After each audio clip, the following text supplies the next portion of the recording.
नमस्कार, आप देख रहे हैं उत्तराखंड तक और मैं हूं आपके साथ सरिता तिवारी। आज उत्तराखंड के तमाम मुद्दों पर बातचीत करने के लिए हमारे साथ हैं अल्मोड़ा के सांसद अजय टमटा जी। अजय जी, उत्तराखंड तक में आपका बहुत बहुत स्वागत है। जी, नमस्कार, बहुत धन्यवाद। मेरा सर सबसे पहला जो सवाल होगा आपसे यही है कि मुख्यमंत्री की रेस में तमाम नाम चल रहे थे, हमने देखा। लेकिन धामी जी को चुनना दोबारा से आखिर वजह क्या रही? ये भारतीय जनता पार्टी के उच्च नेतृत्व और उनके लिए सभी के प्रदेशों की भावनाओं की जनभावनाओं को देखते हुए निर्णय लिया और पुष्कर धामी जी को जो है उत्तराखंड राज्य का दोबारा मुख्यमंत्री बनाया। मैं यही कह सकता हूँ कि ये एक प्रकार से सभी के मिला जुला सबकी सहमति का ही निर्णय रहता है और यही बनने की वजह है। सर्वसम्मति से कहेंगे। ठीक है। उत्तराखंड में जिस तरह से हम देखते हैं कि सत्ता परिवर्तन होता रहता है, लेकिन जो मुद्दे हैं आप भी जानते हैं वो जस के तस बने रहते हैं। सबसे बड़ा एक मुद्दा जो इस वक्त चल रहा है वहाँ पे युवाओं को रोजगार को लेकर आप लोग हम देख रहे हैं कि स्वरोजगार को लेकर भी कामकाज कर रहे हैं, लेकिन कहीं ना कहीं एक मानसिकता है वो नौकरी को लेकर बनी हुई है। नर्सिंग की नौकरी और साथ ही टीचर्स की नौकरियां निकालिए, इस तरह की बातें तमाम युवा जो है हम डेली इंटरेक्ट करते हैं उत्तराखंड की जनता से, यही सुनने को आता है। तो कैसे ये चीज़ें फुलफिल होंगी, मतलब नौकरियां किस हिसाब से सबको मिल पाएंगी फिर? जैसा कि आप सबके ध्यान में भी है, उत्तराखंड राज्य बनने के पीछे अवधारणा भी यही थी कि पर्वतीय राज्य उत्तराखंड, कुमाऊं और गढ़वाल और मैदान के भूभाग को मिला करके उत्तराखंड राज्य बनाए और राज्य की भावनाएं इसी दिशा को लेकर के थी और अटल बिहारी भारतीय जनता पार्टी का हमको राज्य प्राप्त हुआ।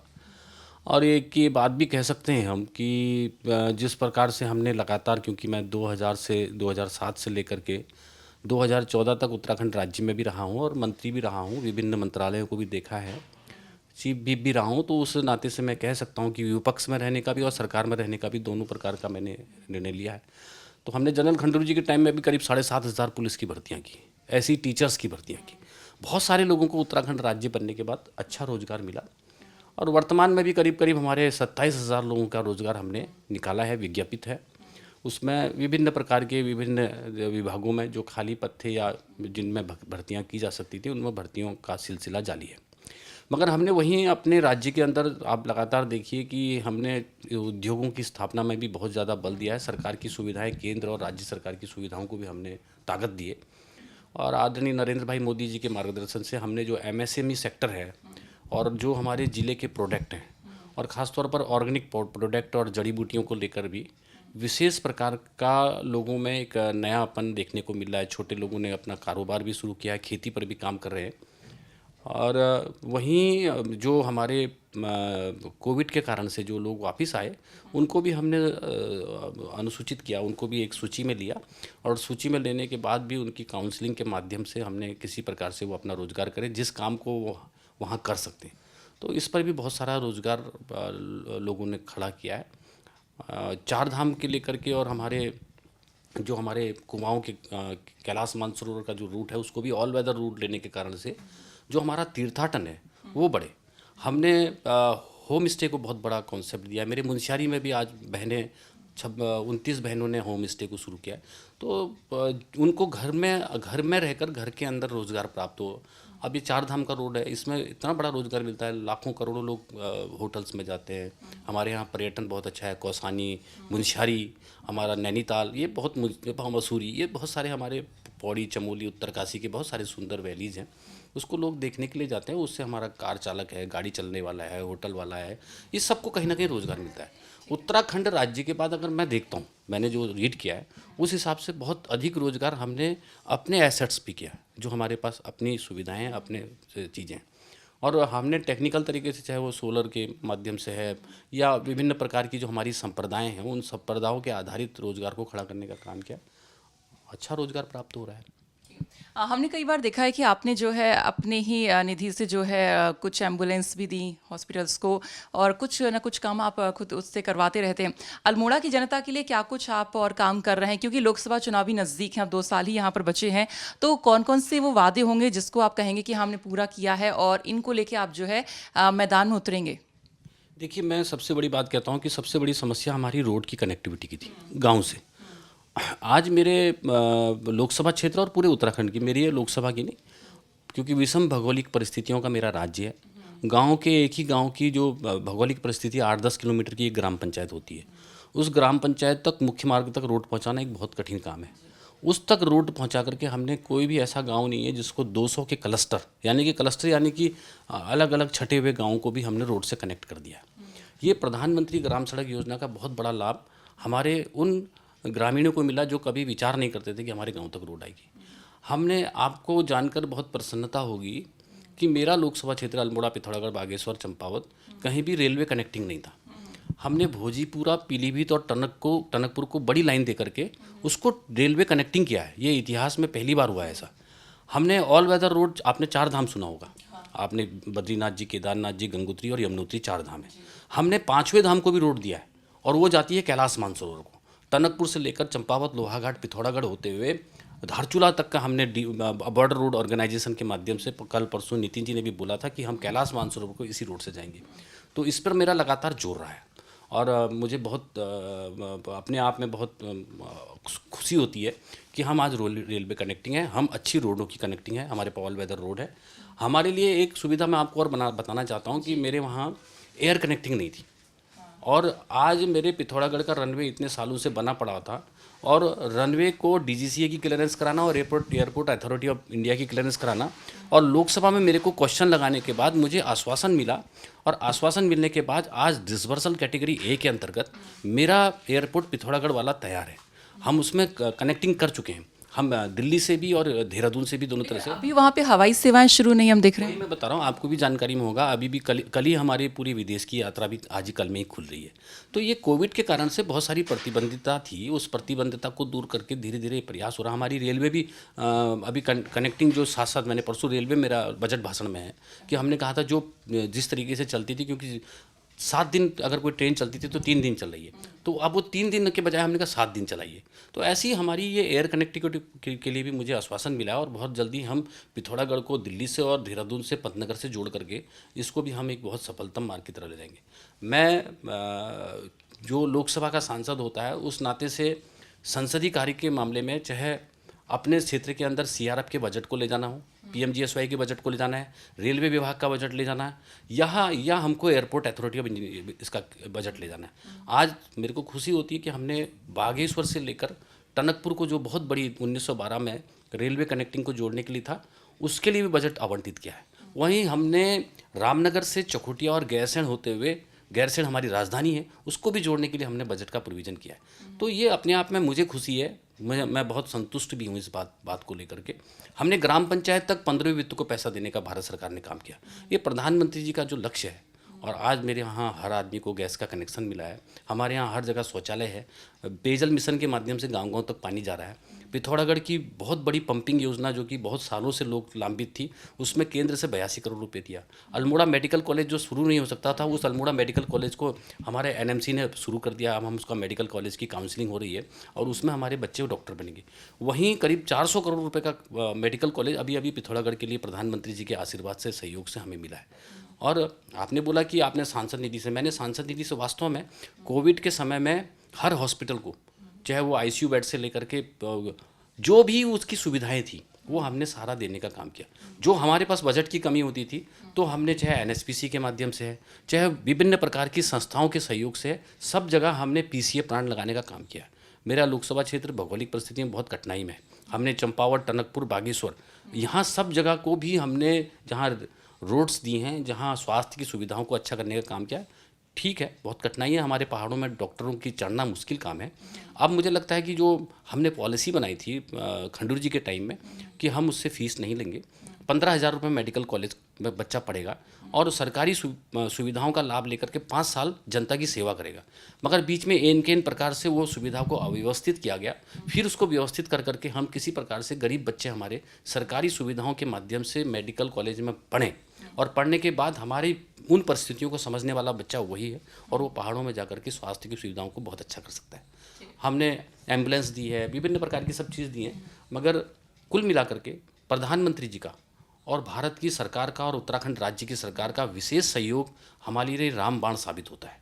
और जो हमारी परिकल्पना थी, जो हमारी हाइपोथेसिस थी कि उत्तराखंड राज्य बनना चाहिए, उस राज्य की अवधारणा को मैं देखता हूँ कि आज जिस प्रकार से हमारी विकास की गति बहुत तेज़ हुई है, वो आने वाले समय के अंदर निरंतर इस गति को देकर के डबल इंजन की सरकार को दोबारा से ला करके इतिहास को बदलने का काम उत्तराखंड की जनता ने किया है।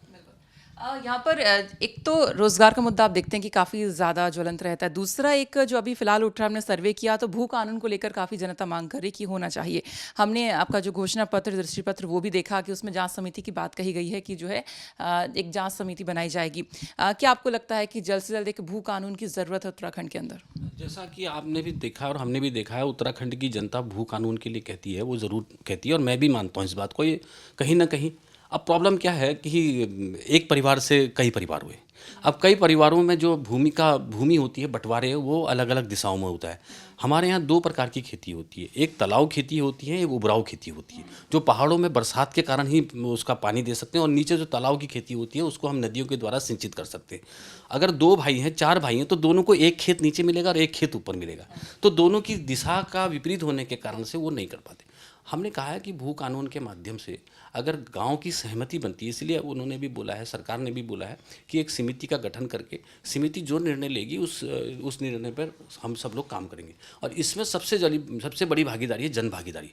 सरकार डंडे के आधार पर नहीं करा सकती भू कानून को। भू कानून को करने के लिए भूमिधारी व्यक्ति को ही इस पर इम्प्लीमेंट करना पड़ेगा। मेरी ज़मीन है, मैं करना चाहूँगा, मेरे गांव के लोग एक मत होकर कह दें कि ठीक है भैया, आपस में हम साटा बाटा करते हैं, पहाड़ों में साटा बाटा करते हैं, ये तू खेत ले ले, वो खेत मैं ले लेता हूँ, तो ये तभी हो पाएगा और तभी हम उसकी चकबंदी कर पाएंगे। और जब चकबंदी होगी तो उसका लाभ मिलेगा। भू कानून दो प्रकार के हैं, एक तो स्वयं की ज़मीन का भू कानून, और एक जो गाँव से लगी हुई ज़मीन वन पंचायत है, उस पंचायत में भी हमारे गांव का ही अधिकार रहता है, सरपंच उसका चुनिंदा व्यक्ति रहता है।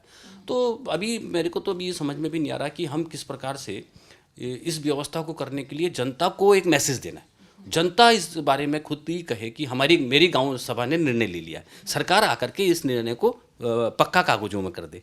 अब वही तो सरकार लंबा प्रोसीजर यहाँ पर हो जाएगा।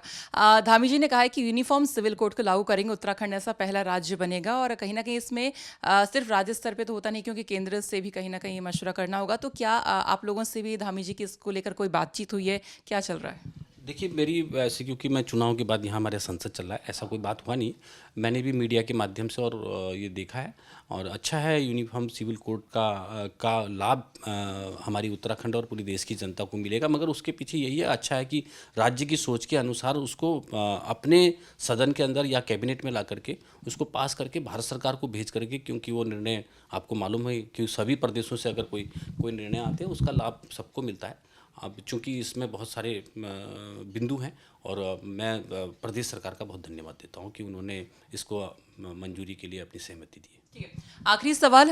2 साल के बाद लोकसभा चुनाव है, तो अपने क्षेत्र की जनता से आप क्या कुछ कहेंगे कि आने वाले 2 साल में और क्या कुछ बचे काम है जो आप और करना चाहेंगे? मेरे क्षेत्र की जनता को मैं बहुत बहुत धन्यवाद देना चाहता हूं कि उन्होंने एक सामान्य से कार्यकर्ता को, सामान्य से परिवार में जन्मे व्यक्ति को जिला पंचायत के सदस्य लेकर जिला पंचायत का अध्यक्ष और विधायक, प्रदेश सरकार मंत्री और केंद्र सरकार में सांसद और केंद्र सरकार मंत्री बनाने का अवसर प्रदान किया है।